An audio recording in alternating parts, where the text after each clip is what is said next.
Hello strangers and story lovers, and welcome to my lair. Today we're talking about Hell Followed With Us by Andrew Joseph White. Disclaimer before we start. I am a cis woman, and I try my best to respect people's pronoun, but I have to admit that I am not an expert on the topic of trans identity, so if you feel like I lack some knowledge or if I make a mistake on anything, just please bear with me and feel free to correct me in the comment section.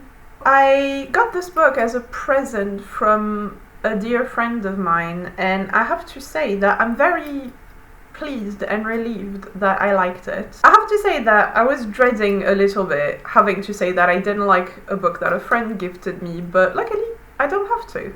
It was a fun read. It was a fun read. It was also very sad sometimes, but you know, that's part of the fun in books, isn't it? As long as it's not too sad. I find it pretty easy to just hop on and get dragged into the insanity of the book. It was also pretty gruesome with some body horror that I found was very well written. And it had me gag sometimes, but like, you know, in a good way. Very creatively gruesome. A+ on that. But as usual, I am getting ahead of myself, so let's just do this properly. As per the now usual, I will start with the spoiler-free section where I will just share my general thoughts and what I liked and what I didn't like so much about the book, and then I will hop into the spoiler territory where I will just spoil everything. But fear not, I will let you know when to leave the video if you want to preserve yourself from any spoilers. This cover, isn't it pretty? 16-year-old trans boy Benji is on the run from the cult that raised him. The fundamentalist sect that unleashed Armageddon and decimated the world's population. Desperately, he searches for a place where the cult can't get their hands on him, or more importantly, on the bioweapon they infected him with. But when cornered by monsters born from the destruction, Benji is rescued by a group of teens from the local Atchison LGBTQ center, affectionately known as the ALC. The ALC leaders, Nick, is gorgeous, autistic, and a deadly shot. And he knows Benji's darkest secret.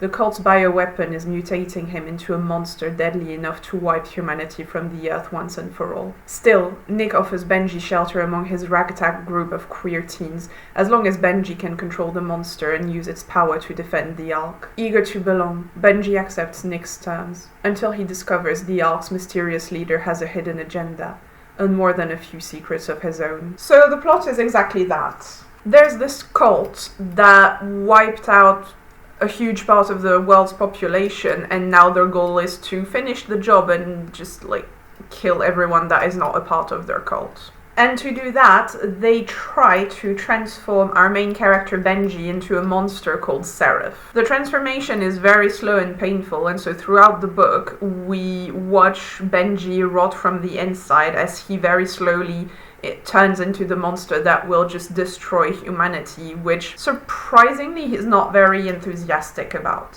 But at the beginning of the book, he escapes this cult and joins the ALC, a group of young LGBTQ+ survivors who just welcome him amongst them and for the first time in his life treat him as a boy. Like I've said, I really liked the story overall. I don't think it's for everyone because there are some really gruesome scenes and descriptions, especially when it comes to the monsters that are in this book called The Graces. The descriptions sometimes can get very graphic and uncomfortable, so if you have a weak stomach, maybe not.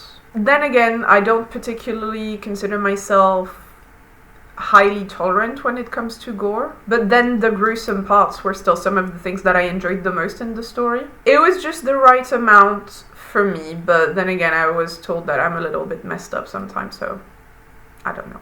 Anyway, let's start with the positives. The first thing that I really liked about this book is, like I've said, how gruesome it was. The gruesome parts were just some of the things that I liked the most about the book. It just gave me kind of teenager watching a horror movie kind of vibe. It felt very unapologetic, and it really did help paint this post-apocalyptic world in a very vivid way. So you have these bodies kind of hanging around in like walls or trees and stuff like that, And you also have these monsters, the Graces, who are basically kind of disformed, broken humans. And the descriptions are just very well written, very graphic, and they just really make you feel that you're there with the characters, witnessing how twisted this new world is. A creature made of corpses and the flood.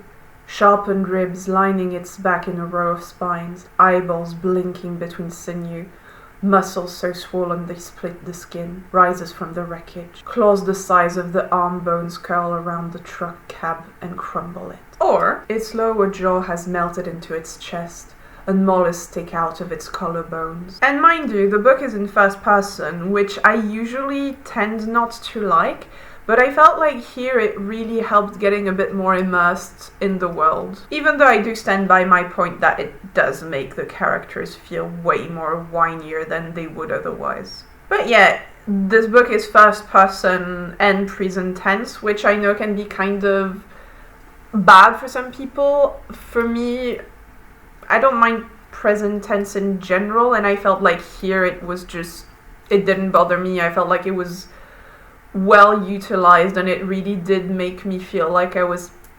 standing there with the characters witnessing the disaster. It really made me feel like I was there with the main character watching those rotting corpses and twisted monsters. So it really helped creating this image of a post-apocalyptic world. And it really made the cult stand out as particularly twisted, because you're seeing this very rotting world and you know that this is something that they are supporting. Like, they're very happy that it's the end of the world, basically. And I love the fact that they call themselves angels and wear these white robes and just kind of considers themselves creations of pure goodness, even though they are very, like, these gruesome individuals who hang up corpses, kill people, and just support the end of the world. They just really stood out to me as these very twisted, holier-than-thou kind of people, yet somehow kind of mystical villains. And they are not actually mystical in the realm of the stories, like, at all. They're humans, I think, but they just, the way they behave creates kind of a weird mystique around them, which I guess is what cults do. Second thing that I really liked about this book was the world, which I think is also kind of connected to the gruesomeness that I've already mentioned. And I think I've already kind of explained that because this book is so gruesome in parts, it just really helps paint a vivid picture of the world and how messed up it is, and this just, yeah, post-apocalyptic vibe. You can really just feel the danger and the grime. It's just not a safe, comfortable place to be. But full transparency, I have to say that I did take a little bit of time to really get sucked into the world, just because at first I found it a little bit confusing and I wasn't really sure how everything was working between the angels, who are just referred to as the angels, but then they're kind of human, and Benji becoming a monster. I wasn't really sure how that was working, what had happened. Like, you're just kind of thrown into it and kind of have to piece things together, and sometimes it works. And I'm not saying it doesn't here, but it really took me a while to put all the pieces together. But I'm always willing to admit that maybe I'm the idiot, so who knows. But yeah, it did take me a little bit of a while to understand how the world worked, but once I got there, I was just in for the ride. There are also those very nice descriptions of the world and, like, how abandoned it is. So you have those cities and buildings in ruins being taken over by nature again, and I love that. As a mild ruin enthusiast, it's just a vibe. The riverfront district was probably beautiful before Judgment Day, before the flood hit. Now, Ivy climbs up glass skyscrapers, and cars rust in parking lot graveyards. Oh my god! Skyscraper ruined and covered in ivy and abandoned car park? Ugh, that is such a vibe. A banner flutters high above me. God loves you. Corpses dangle from the wires. Yellow-pink organs hanging from their stomachs to obscure their nakedness. Like Adam and Eve, ashamed of their bodies. Okay, that is less my vibe. A body hangs from the sturdiest tree, a branch laden with rotten fruits. One crow watches me, and another flutters its wings as it pulls on the eye dangling from the optic nerve. Okay, we get it! Can you stop now? But yeah, that's our world. Messed up, cruel, apocalyptic. And it's just well written, it's very vivid. I could really portray it in my mind. And I also just really loved learning about the angels and their cults. They felt very inhuman. There's this whole thing where they just get disgusted by the expression of grief over the loss of a loved one, because they just consider death as being part of God's plan, and so you feeling sad for the death of a loved one is just kind of you being sad at losing something that was never yours and that was always God's to take. So it's almost like you expressing grief is you feeling a sense of possession over something that belongs to God, which is very twisted.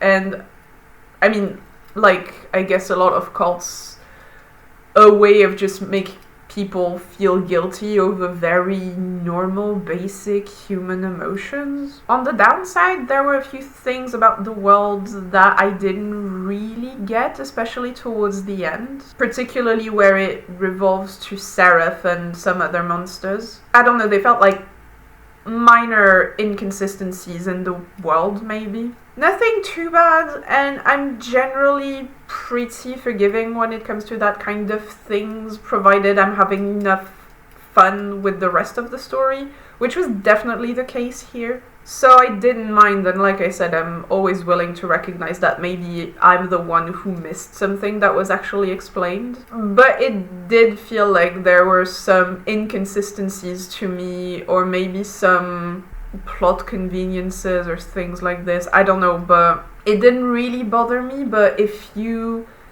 have a problem with that sorts of things, maybe that might be an issue, but I don't think so. I think the rest of the book is good enough that I can kind of personally overlook this kind of thing.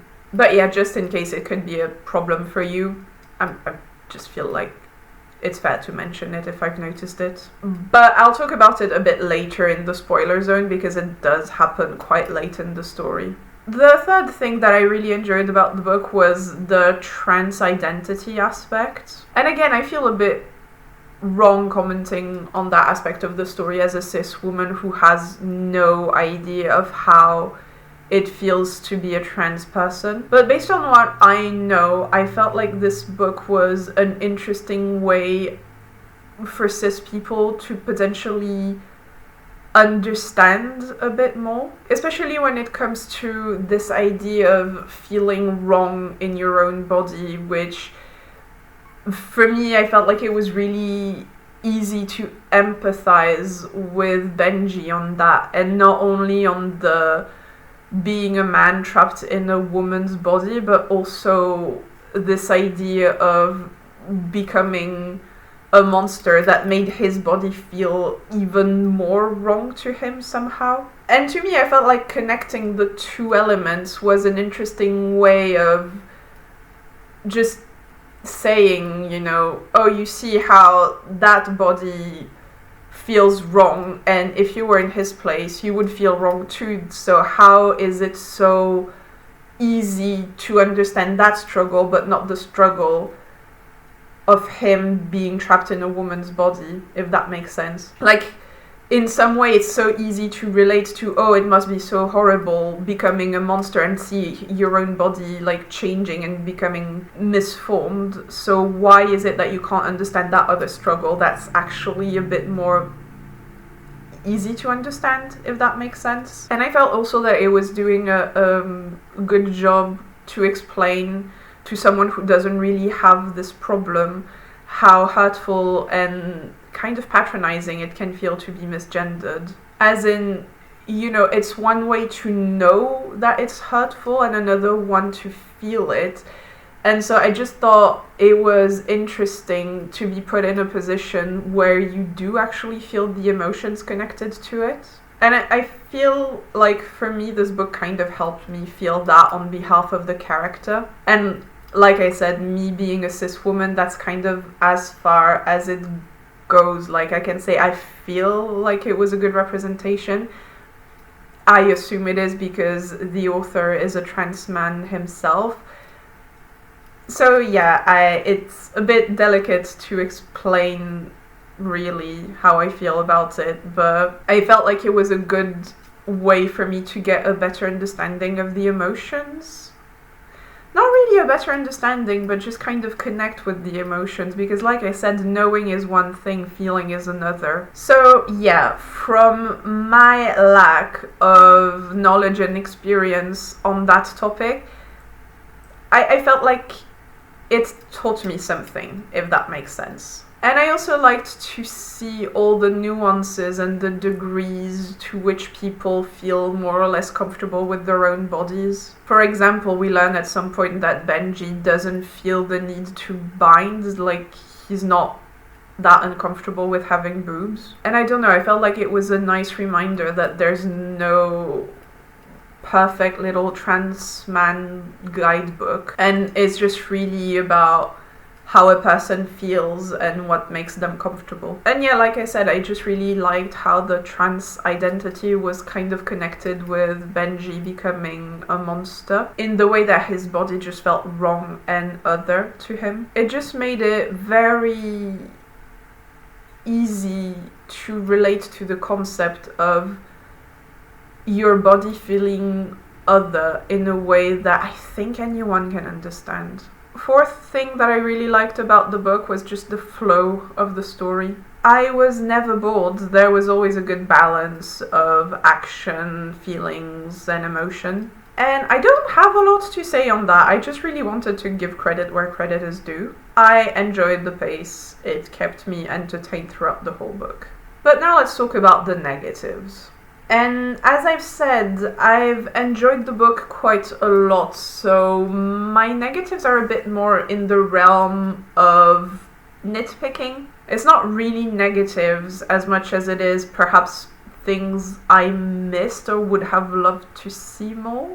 And the first negative that I will mention are the characters. Don't get me wrong, I did like most of the characters. Benji and Nick are really cool. I liked Erin as well, and I thought Theo was surprisingly interesting. And of course, Salvador was amazing. But for a story that felt very found family type of thing, because Benji does often refer to the people of the Alk as his home, his family, etc. But I felt like a lot of the characters there were a bit, maybe not glanced over, maybe not superficial, but I don't know, they felt very underexplored. Because there is this trope of like found family, I just needed more. And I really did want to like them more, because they were not bad, they were nice. But that was it. I liked them okay, but I felt a bit neutral. And because they were so important in Benji's appreciation of the world, I just felt a bit left out, because I was like, yeah, they're fine. I was just feeling very neutral about them, or barely above neutral. I just wasn't that excited about them. If I had to give them a grade out of 10, I would probably give them like a 6 or a 7 for my favorites, which isn't bad. And there was no one I hated or particularly disliked. But because I wasn't that hyped about any of the characters, really, I mean, especially the secondary characters, it was just really hard for me to get invested in this kind of found family part of the book, which is a shame because it's obviously a trope that I quite like. All in all, I felt like there were a lot of characters and maybe just not enough time to give them enough space to breathe. I think they would have benefited from a bit more time to be developed more. If I think about it, I don't think I would be able to give you a description or a summary of them that would last longer than a few lines. They had very distinctive looks and characteristics, but to me, they just lacked a little bit of depth. They just would have benefited from getting a little bit more time to shine.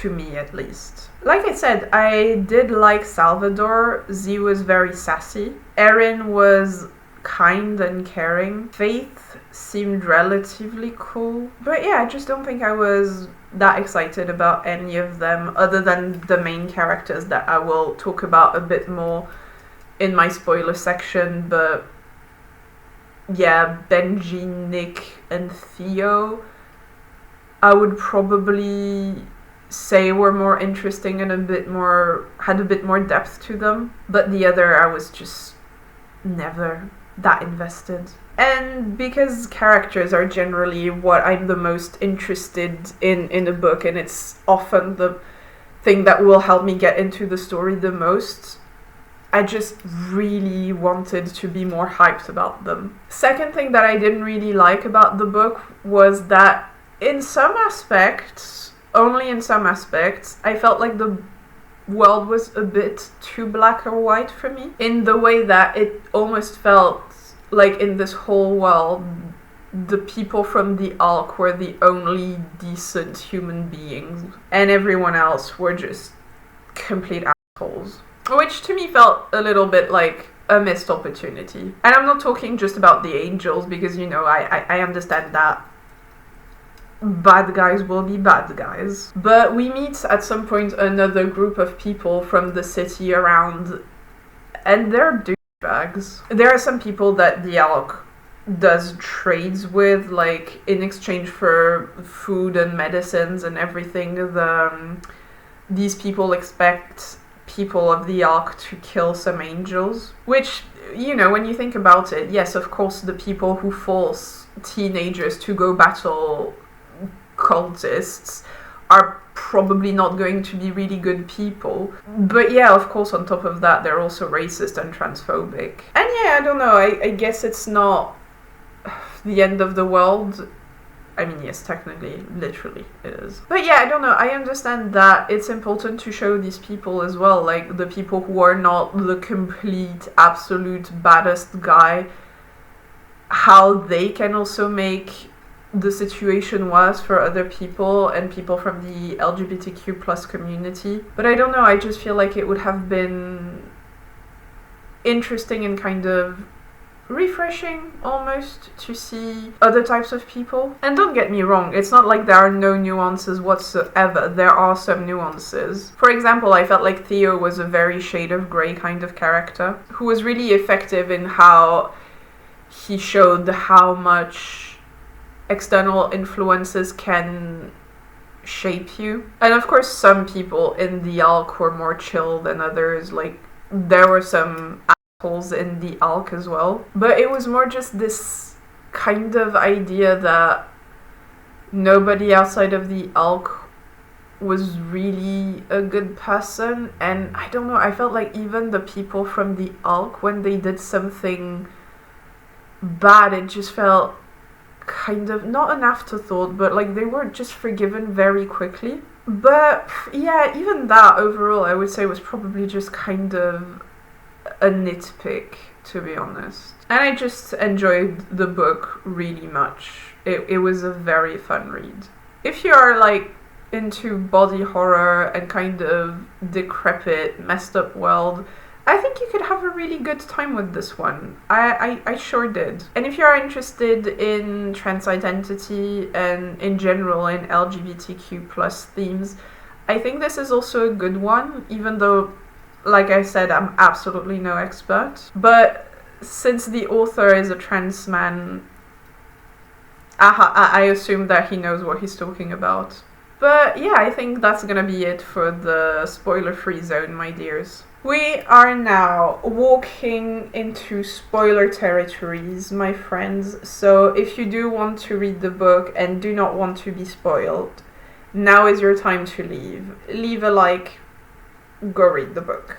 Please, if you've enjoyed the video, leave a like and subscribe if you want to see more of my face. Go read the book, then come back and see if we agree.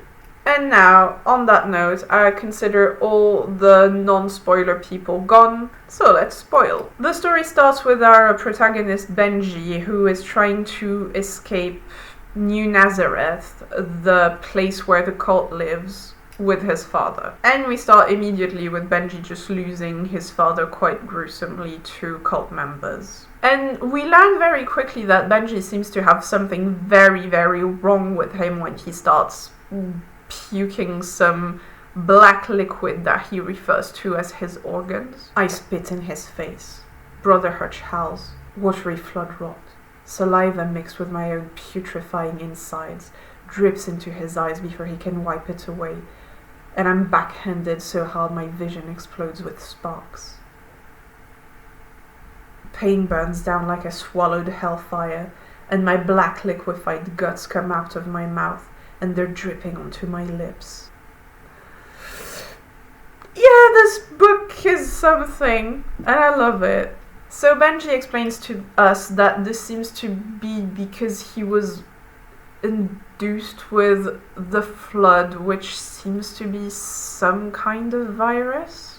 I don't know. I have to admit that the flood is something that I only vaguely understood. But it's basically this thing that corrupts bodies and turns them into monsters, I think.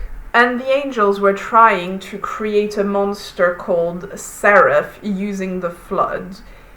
And Benji is finally the successful result of these experimentations, making Benji slowly, agonizingly turn into Seraph. Which means that Benji will become a super strong monster that will be able to control the other monsters called the Graces. And with the help of Seraph, the angels think that they will finally be able to achieve their goal of wiping out the rest of humanity. Great goal, guys. Isn't it amazing? Brother Hutch crooned, spreading his fingers toward the Grace. This new life they've been given. How merciful of our Lord to allow them to be born again, to become warriors in our fight for his plan. Just like you, just like me. This is what I was chosen for the virus to turn me into a monster that will lead the angels to heaven, that will wipe humanity from the earth once and for all, just like God demanded. Anyway, Benji's escape attempt seems to be a failure until the angel who captured him get attacked, and Benji just decides to use this opportunity and help the assailants to free himself. And the assailants are none other than members of the Acheron LGBTQ+ Center, ALC for short. And more importantly, we are introduced to Nick, our love interest for the book. Benji tells Nick that he's not actually with the angels, but Nick doesn't really seem to believe him, but he still decides to let him join them, which seems very sweet. Listen to me closely, he says. Do not call them Graces. Do not call it Judgment Day, and do not take off this mask. Okay? Basically, there's this thing where only the angel call the Apocalypse Day Judgment Day and call the monsters Graces. Other people call it that day or abominations. So calling themselves Graces or Judgment Day is a bit of a giveaway that you're with the angels. Which, you know, while I'm not a huge fan of calling the day of the apocalypse that day, I do like the fact that they make the distinctions of the wording the other different groups are using. I know it feels like basic world building, but because not all books have the decency of doing that, when I do see it well done, I mention it because, I feel like it's good to appreciate it when it's there. Anyway, Nick takes Benji back to the Ark and introduces him to a lot of the people there. And he also suggests that Benji could join the Watch, which is a group of Ark members who hunts down and kills angels. And in exchange of that, they get food and medicine from another group of survivors somewhere in the city. They have this system where they cut off angels' left ears or right ears, I can't remember. They have the system where they cut off angels' ears as proof of the kills, and in exchange of that they get provisions like food, water, medicine based on the number of ears that they can provide. Because you could join us, the angel killers. Take their greatest weapon, Nick says, and make them pay. You'll escape by making sure there's no one left to chase you. You'll make them suffer for what they did to you. So Benji accepts and starts going on missions with them to hunt down angels. So eventually they go on this specific mission where Benji stays behind to control the grace that's there from a distance to prevent it from hurting the member of the Watch. And the connection between Benji and the Graces is pretty cool. It's more than just a simple, I can tell you what to do kind of thing. You really get the impression that Benji gets emotionally connected to the Graces. So he understands their pain and the torment that they're going through. And it's just kind of touching. The Grace turns in bed as best they can, whimpering, free hand reaching for me. I grab their fingers as I straighten up, murmuring, I'm okay. It's okay. Screw practice. I need to make sure this Grace is okay. And I think that this sympathy for the monster is just such a cool concept. Especially because there are these terrifying, gruesome, and very strong creatures that we've seen can just take apart human beings and just destroy them. In fact, we see one of those Grace kill one of the Ark members, and it's just really gruesome. But at the end of the day, these Graces used to be humans, and they are victims as well. So the fact that when Benji reaches out, feels their emotion, he can just kind of calms them down, and that's how he controls them, is just by creating this bond with them. I thought that was a really touching thing and just a nice touch in general. And I don't know, just the fact that Benji is a character that has so much empathy and just wants to help these monstrous creatures just makes me really like him more. But anyway, in the midst of the battle, Benji sees his ex, Theo. Well, ex. I don't think he refers to him as an ex, but more his fiancé. He's an angel who grew up with him in New Nazareth. And they started dating when Benji didn't know he was a boy, and they got engaged at some point. And honestly, from the description we get from Theo before we actually meet him, I thought he was gonna be awful. Apparently there is this one moment where he hurt Benji when he learned that Benji was scared and didn't really want to become Seraph. And so Theo loses his cool and just kind of starts hurting Benji, being like, oh no, you can't, you're being like a heretic or something. And based on that, I really thought that Theo was going to be this just brutish, irredeemable type of character, and I just really did not like him. And don't get me wrong, he's not exactly a good guy, and I don't condone his actions, but damn, he's a really interesting character. I really enjoyed reading about him. First, I was just already very taken aback by the fact that he calls him Benji. I just thought, based on the description we had of him, that he would just straight up dead name Benji, but no. And I'm not saying that makes him a good guy. I know it's like, you know, a low bar. But still, when I saw him call him Benji, I was already surprised because that did not match the description of him that I had in my head. Especially because all of the other angels just consider Benji a girl and just refuse to even acknowledge when Benji says, no, I'm a boy. So it makes Theo like a little bit above the other angels, which was a surprise to me. And he just doesn't seem to question ever the fact that Benji is a boy. He just like, yeah, okay, you are, and he respects it. So that was my first surprise when it came to him.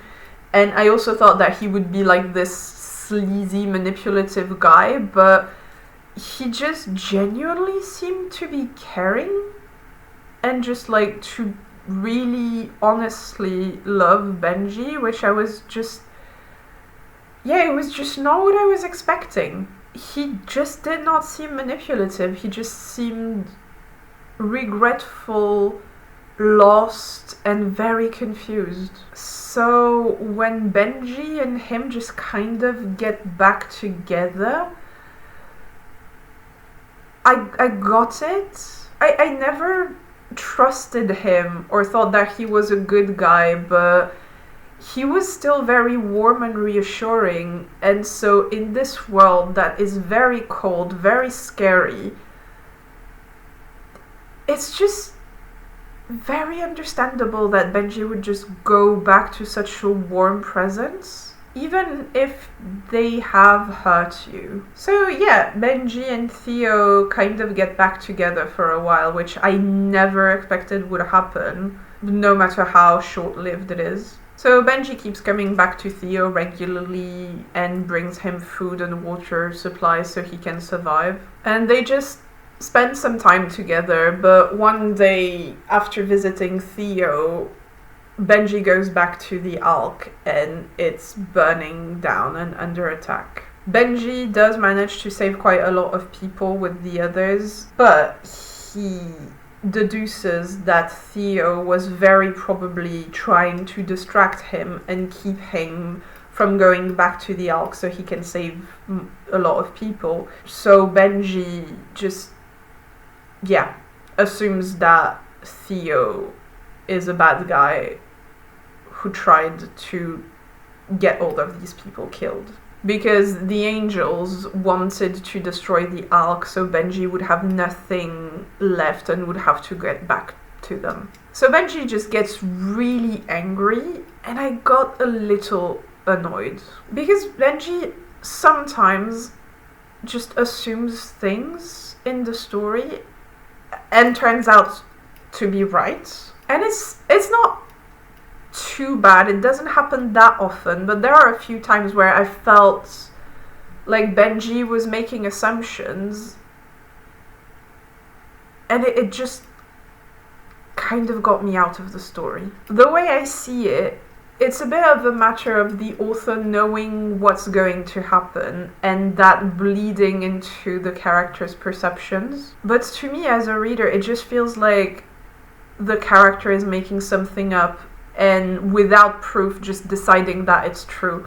And then it does become true, but I was never shown enough evidence for me to buy it when the character made the connection, if that makes sense. It's basically the character just benefits from the author knowing what's going to happen and just like kind of feeding that into the character. And it just feels very jarring to me, because to me it just feels like, okay, now you're making assumptions and you're just very convinced of something that you should just maybe have like a suspicion about. And don't get me wrong, I understand that Benji would be suspicious, because I was as well, but I just found that he was way too convinced that Theo had betrayed him. And I would have just liked for it to be more of a suspicion and less of a conviction. So yeah, as a reader, you're just reminded of the author behind the book, which is not what you want. So yeah, I was just reading this and Benji was just like, Theo betrayed me and he's such a monster and I hate him and we should kill him and blah blah blah. And I was just like, I don't see it, but I trust you because I know you're right, not because you make me believe you're right, but just because author. But yeah, of course, he is right. As far as I'm concerned, I would have just appreciated a little bit less conviction and a little more, benefit of the doubt and all that. Anyway, Benji and Nick kind of come up with a plan on how to defeat the angels of New Nazareth once and for all, which involves Benji pretending to go back to New Nazareth to join the angels and just embrace his role as Seraph, only for the Ark to step in last minute and save the day and destroy New Nazareth. So Benji does that and goes back to Theo and New Nazareth, and I didn't particularly like that part of the book. I can't say I hated it, but I didn't like it. It took me out a little bit. Basically, the people of New Nazareth want to do a ritual on Benji to, cleanse his sins or something, where they keep his head underwater. And for some reason, Benji wants to be done with that before the attack. And so the scene is set. The Ark members are in place. Benji is in the water. And he is supposed to give a signal. And he wants to wait for the underwater thing to be over before he gives the signal, because he hates having his head underwater. So he wants to be done with it so it doesn't distract him. At least I think that's the explanation that's given. But why do you have to do it at all? I don't remember if there's a reason why he had to do that at all, because when I was reading, the only thing I could think of was, why don't you do it before? Why do you have to wait? But then, once that underwater thing is done, the final stage of him becoming Seraph starts, and so he can't give the signal to start the attack. So the attack does not start. Benji starts transforming into Seraph. The angels take him away inside a house, and the Ark does nothing. I assume they just go back home. I don't know. I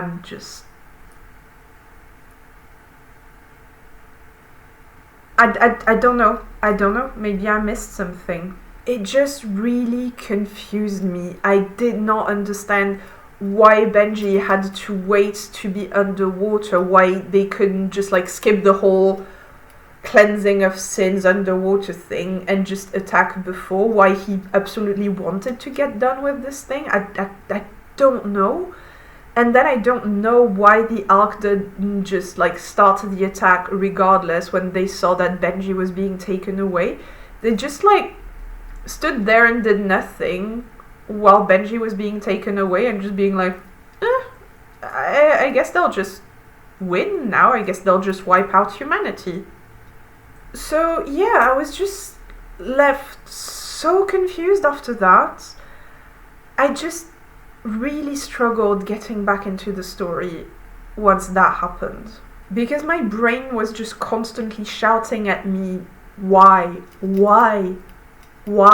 And the thing is, I understand that we wanted to get Benji to turn into Seraph at this stage of the story, but I just didn't like that part. It just added a few pages. Like I can't say how long it was, and I don't want to check because it feels like needlessly nitpicky. But it just added, like, I don't know, I'll say 10 pages of misery of Benji just being angry and horrified at these people for, in the end, the plan to be the exact same as before, but we've just added 10 pages of misery for nothing. It just made the characters feel a bit dumb to me. Like, every second that Benji was just lying around whining about how mean the angels are, I was just like, well, do something, you're Seraph now. Isn't Seraph supposed to be like this super kick-ass angel monster thing? Like, the angels want to use Seraph to wipe out humanity. Like, can you not do something? Anyway, Benji turns into Seraph and manages to send Nick a message that he is still alive and that the Ark members should come back and kick New Nazareth's ass. Which they do. They come back on the day where New Nazareth wanted to start this whole humanity destruction thing. So, yeah, the battle starts, and Theo goes full bad guy mode. He injects himself with, like, a Dominion serum, which is a serum that turns him into a monster called Dominion, which I think is a failed version of Seraph, but then he kicks Seraph's ass. Wait, what? So they have this other virus that turns people into a monster in seconds. It works on the first John Schmo that injects himself with it, and it's stronger than Seraph? But what the fuck is the point of Seraph then? I mean, ultimately Benji wins, don't get me wrong, but I don't know, like, the angels wanted to use Seraph to just, like, wipe out humanity. I don't know, I expected more from Seraph. I felt like Seraph was built up pretty well, and I was just imagining this force of nature that had the power to just destroy the whole of humanity with relative ease, because the angel never seemed to doubt that with Seraph they could do that. So yeah, I was just imagining Seraph as this, like, larger-than-life force of nature, not something that could be taken out by a failed version of itself. So yeah, to me it felt a little bit like a letdown. And I don't know, it just felt like a little bit of inconsistency in the world as well. Especially when, just right after becoming Seraph, the first thing that Benji does is just, like, mope about how mean the angels are while lying on the bed for days and doing nothing. And I'm just like, how is that the monster that's supposed to take out humanity, and he just can't even, like, take out a few angels on his own? Like, just the whole thing with Seraph felt very weird to me at this point of the story. But yeah, I mean, at least Benji ends up winning against Dominion. The Ark obliterates New Nazareth, and Theo died. And I have to say that that part got to me a little bit. I was sad that Theo died. I also felt that it was a little bit of a shame, because a lot of the people from New Nazareth were objectively bad people, like Benji's mom and Theo's dad, and I felt like their death was very glanced over, and it felt a bit weird almost that Theo was the final boss, which in hindsight I didn't mind that much, because to me Theo was a little bit of a grey character, so having him as the final boss just kind of had this vibe of, yeah, this is what radicalism can do to good people. But I still would have liked to see a little bit more retribution against the worst bad guys over there, if that makes sense. But yeah, in the end, all's well that ends well, and Benji gets to go back to the Ark with his new family, and they are just done with the threat of New Nazareth, which is good. And that's it for the story, so now let's talk about the characters. And of course, we will start with Benji. I liked Benji. He's a very kind and caring person who's just trying his best in a world that's literally trying to make him a monster. I liked his connection with the Graces and how empathetic towards them he was. I liked this bond, this connection that he shared with them, because I felt like it made him look very kind. As a cis woman, I felt like it was also very interesting to see the world through his eyes. I flinched every time he was being misgendered, and at the end there was a whole section where he was in New Nazareth and he was forced to wear a dress, and everyone called him sister this, sister that, and it just felt very uncomfortable. But then unfortunately at the end there was this whole section when he is trapped in New Nazareth after the plan failed, where I just felt really out of sync with him, because I was just so confused with the plan and why they had to wait so long to put it into action. So when it failed already, I was not horrified, I was just confused and wondering why did you have to wait so long? This made so little sense. And then when he actually does become Seraph, and he's just lying around whining about how horrible everyone is, which is true, they were horrible, but then you're Seraph, do something. There's this one moment where he says, "Oh, I want to kill them all, but I don't think I can on my own." Why not? You're Seraph. Seraph, who is supposed to destroy the rest of humanity. Why can you not take out a few angels?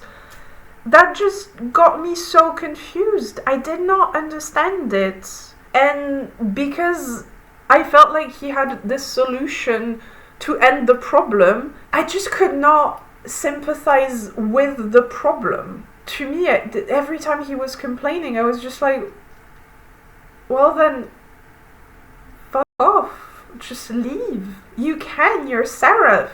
And I also felt like this scene was just so long. Like, his suffering just lasts for so long for no reason, and it just got me really out of the book for a while, and completely out of sync with Benji in this specific moment, which is a shame, because I did really like him. I still do like him, but yeah, that was a bit of a shame to me. But again, willing to admit I may have missed something. But let's talk about Nick now. I did like Nick.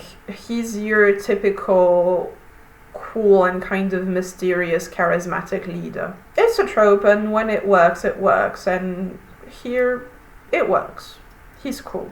You do understand why people follow him and listen to him and what he has to say, even though he often lacks tact due to his autism. I thought he had some really sweet moments with Benji, especially the moments where Nick just kind of gives Benji those bobby pins to keep his eyes away from his face, which I thought was really sweet. It just shows a very thoughtful aspect of Nick. Something that I didn't actually mention in the story part because I didn't want it to be too long is that there is a point in the story where Nick refers to Benji as it because of Benji becoming a monster, like becoming Seraph, and so Nick just calls Benji it, which I thought was messed up. Seraph isn't a person. The word snag on the way out. He tamps down how Seraph looked at him under the pavilion, the way it sagged in relief when Nick offered a little bit of himself in return, to ease the tension in its shoulders. It looks like a teenager. It sounds like a teenager. It acts like a boy exactly his age, reflecting his worst nightmare back at him, desperately grasping for a friend, and Nick cannot be that. That broke my heart because Benji trusts Nick so much that when the person who told Benji that Nick's called Benji it, Benji just straight up refused to believe that person. It was just so sad, and I was really looking forward to that confrontation when Benji would finally go to Nick and be like, hey, what the fuck? And when it happens, it's just heartbreaking, and it was a really cool scene. And there's a very satisfying moment where Benji calls Nick out on it and tells him how messed up it is and how unfair it is, because that is exactly how the angels are treating him, like a weapon at their disposal. And that is also exactly what Nick is doing. Nick was supposed to get it. Out of everyone, he's supposed to be the one who understands I'm not what the angels made me. He's supposed to be the one that gets it. And here he is, using a pronoun like it. Like I'm not even an animal. Just an object.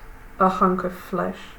A vessel for something else. The same thing the angels thought I was. And I was really, really into that part of the plot. Because it's just very strong and emotional. But then, not too long after, Benji just kind of forgives Nick and apologizes. Apologizes because Benji compared Nick to his mum. And I don't know, I generally appreciate character who can forgive easily.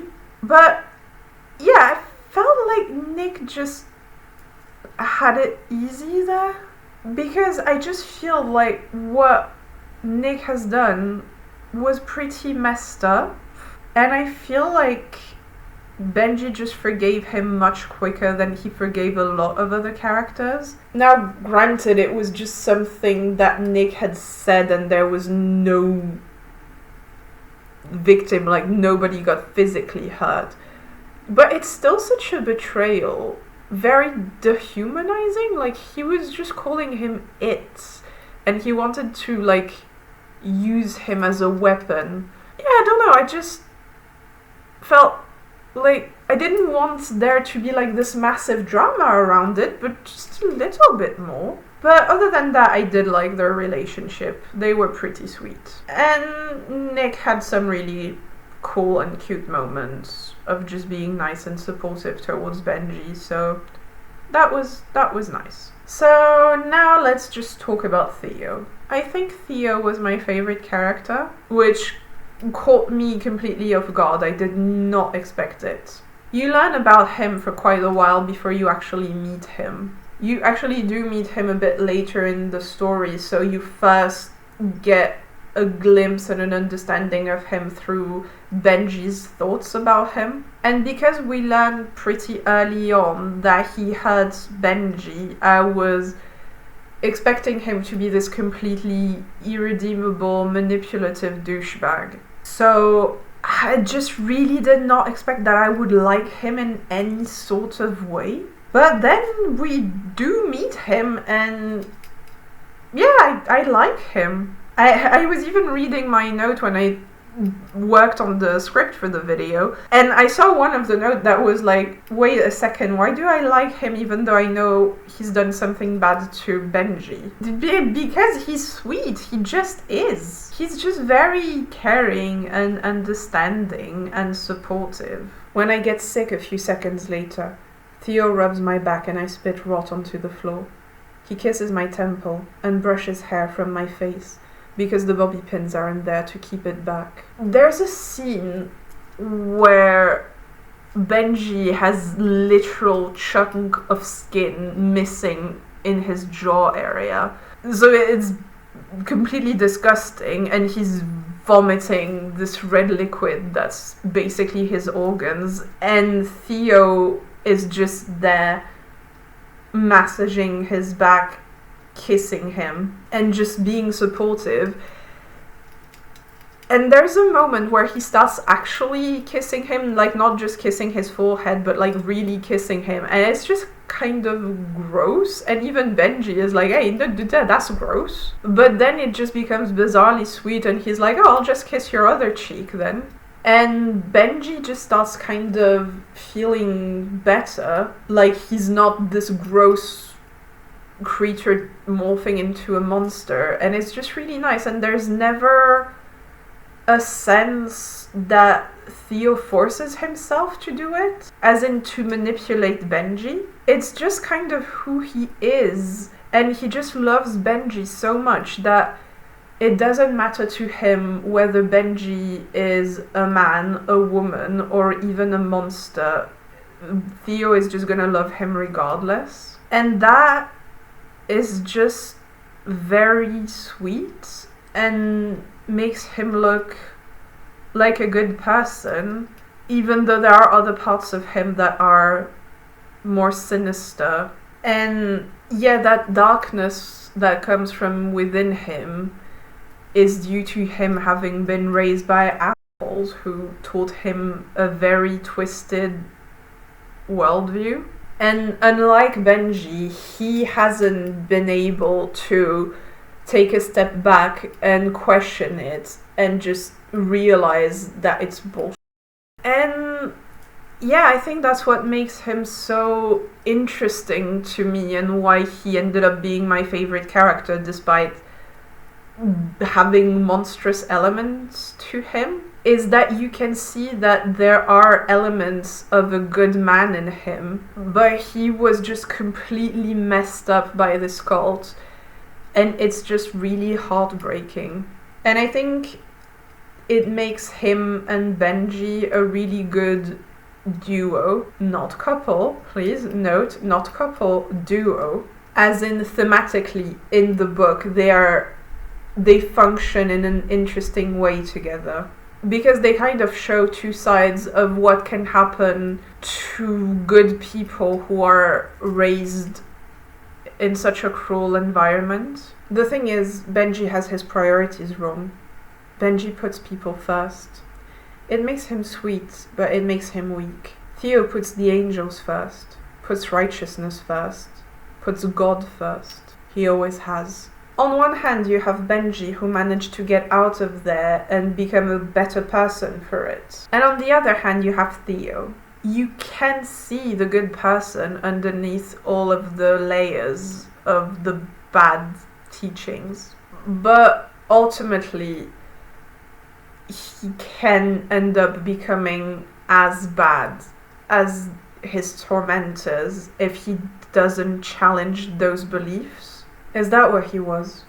A queer boy like me who rotted under the weight of what happened to him. How easy would it have been for me to end up just like him? Which is why I get the choice of making him the final boss in the end.